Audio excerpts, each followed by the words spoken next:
Hello, today is Tuesday. It's the beginning of the week, somewhat still, but a great part of the week because I get to be back on here with you guys.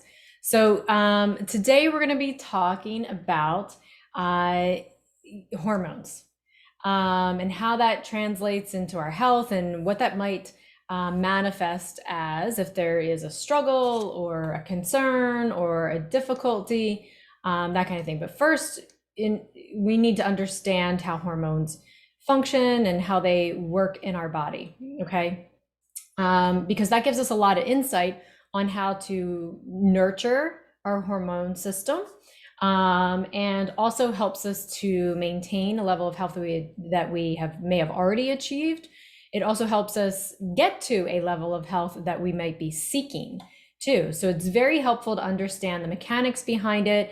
What does it mean? What are hormones? How do they function? How do they work in the body? This is all really important stuff to understand, especially if you feel like your body is breaking down more quickly than it is healing and repairing. I know that's how I felt, and I was pretty young at the time, especially compared to now. I felt like my body was breaking down faster than I could heal. And that's not a fun place to be. It's scary. It's like, oh my gosh, what's around the corner? You know, if this is what it's like now, what's it going to be like later? You know, when I'm actually old, like what I thought was old, which is where I am now. But now I know that's not old, and I feel better than I did then. So what are hormones? Hormones are these chemical messengers, all right? And that chemical message can be a down regulator, it can be an up regulator, it can be something that tells you to sleep, it can be something that tells you to wake up. A lot of these hormones are actually act like spies, all right? And they go out and to see where you're resourced and where you're over-resourced, okay, versus the demands internally and externally, all right? And then they report back to the brain. So these hormones and chemical messengers, they come from our endocrine glands, things like our pineal, our hypothalamus, our pituitary, our adrenals, our thyroid. Okay, it's not just our thyroid. Everybody thinks of the thyroid, or lots of people might think of the adrenals, but we forget about the pineal, the hypothalamus, the pituitary, and some are even made in our sex organs. All right, so they make and release hormones closest to where they're needed. Okay, so that's really helpful to understand. So when I say, what does it mean when I say down regulated? So it'll tell some things to sit down or slow down.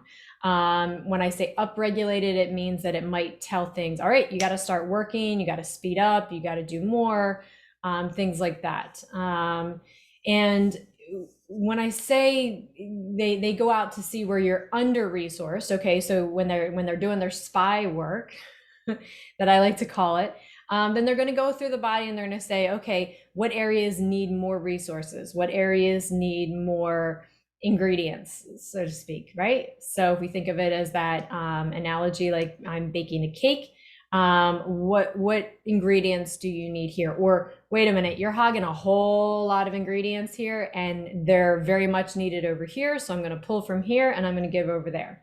Does that make sense?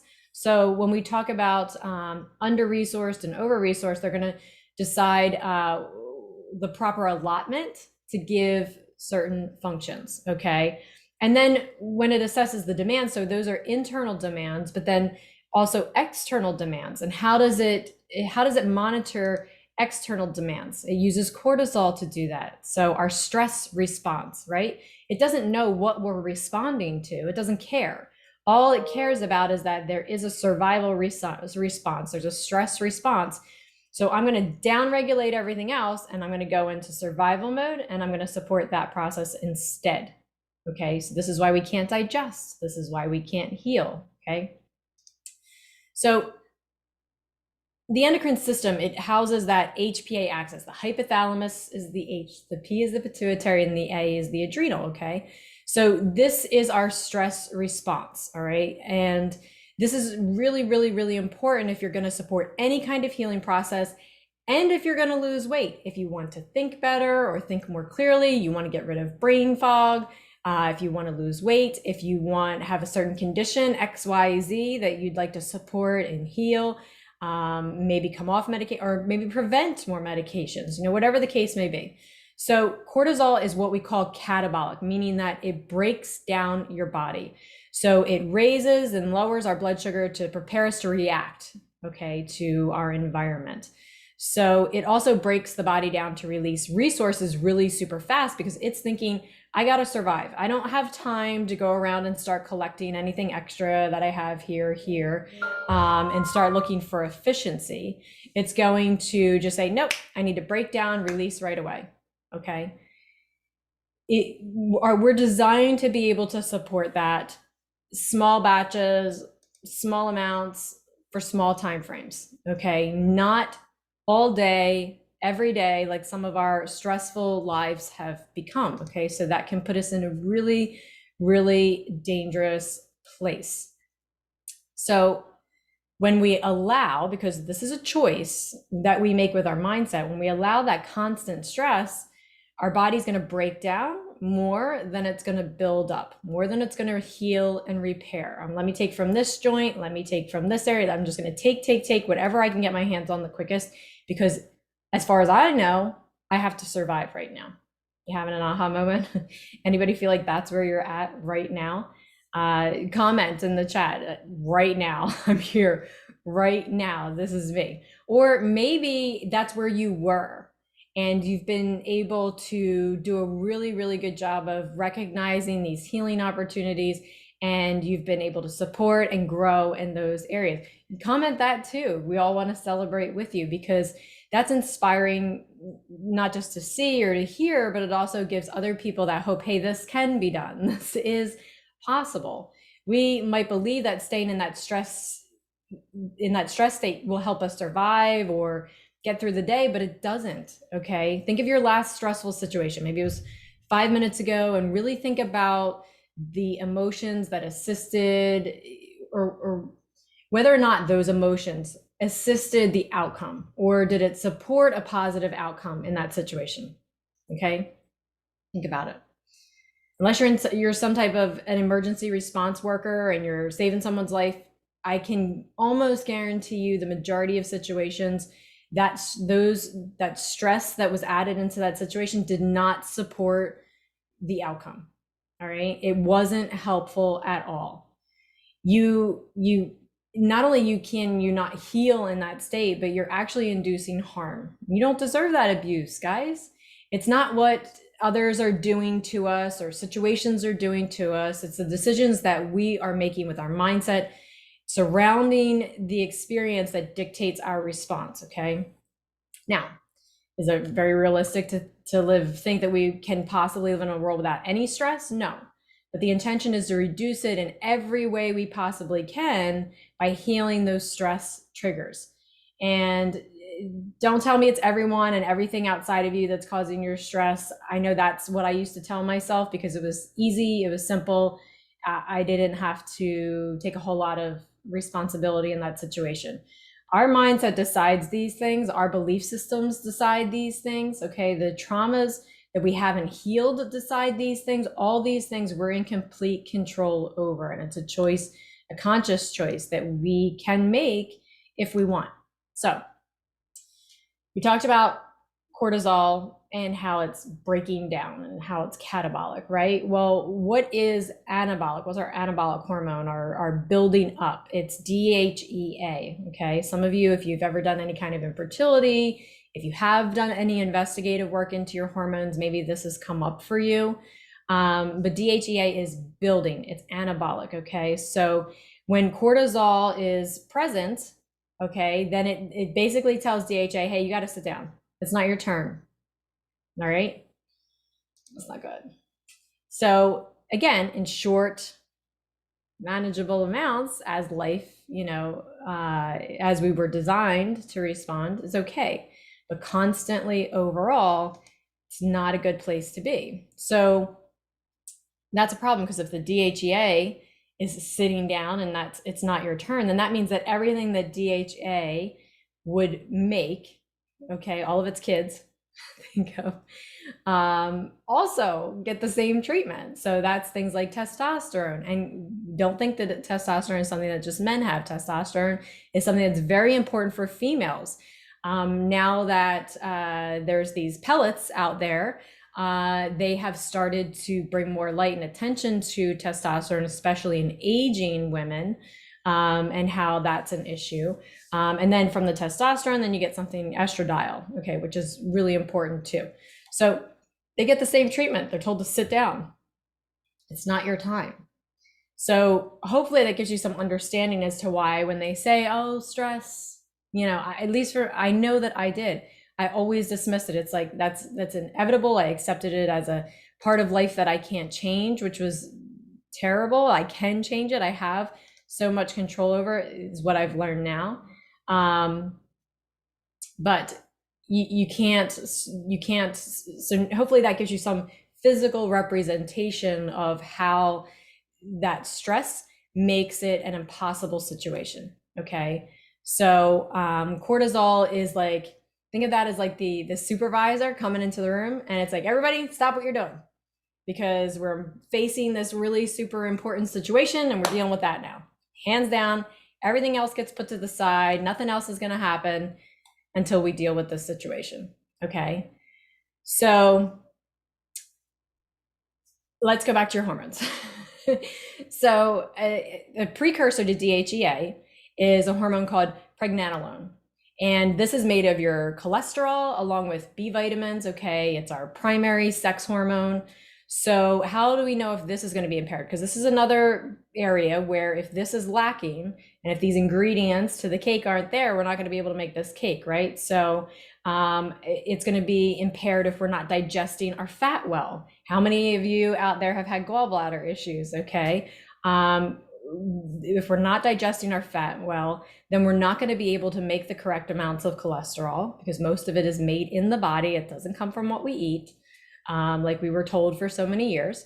And then combining that with your B vitamins. How many ate your kale today? Is really important. So we want to make sure that we're digesting our fat well. If not, then it could definitely be impaired. And if this is impaired, then the DHEA is impaired. And then that compromises our healing and rebuilding process. Okay. So another way to know if this might be impaired is if we're consuming either too little protein, or if we're not able to break down protein. Okay, so this is our digestive response. So if you have heartburn, indigestion, you feel bloated all of the time, that's a good indication that this area might be a concern. So see, when sometimes people get confused and they come in, they're like, I came in for XYZ, but you're over here talking about how I eat and lifestyle and digesting and all this stuff. I don't understand. This is how it's all related. This is how it all comes about. And that's why when then that same person will come to me, hey, is it really possible that all I did was this, this, and this, and this, and then this happened? Yes, it is absolutely possible, because if you go back to the root cause approach, this is where these issues come from. So another area that will impair this process is intestinal permeability. All right. So most of us have heard of leaky gut. Then you add high cortisol to the mix, and now you've got a recipe for literally hormone chaos in the body. So you can see how important nutrition is, lifestyle factors are here, and how they translate into what we experience. Okay.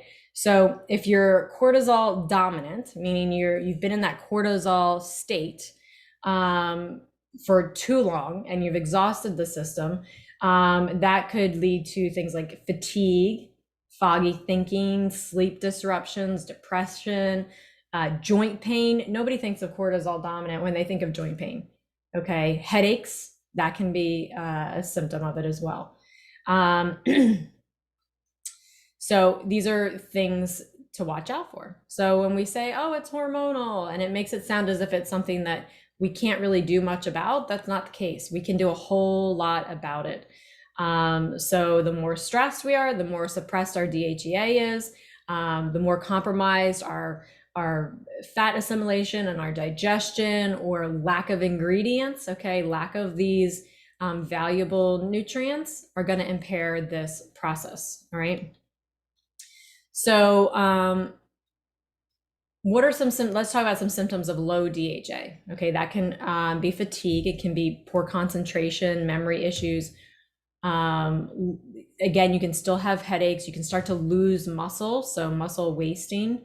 So it's really important. We have hormone tests, saliva tests that we can do, and you'll take the sample throughout the day. So it can measure some of these hormones throughout the day. So it gives you a lot of insight into where am I struggling the most, where am I struggling the least, what's strong, what do I need to support more. I can tell you this much, for most people, reducing the amount of stress in general, hands down, is almost always a priority, okay? So it's not an option. If you don't take time out to manage these things in a different way, there's no task on that task list that is worth you exhausting all of these things, okay?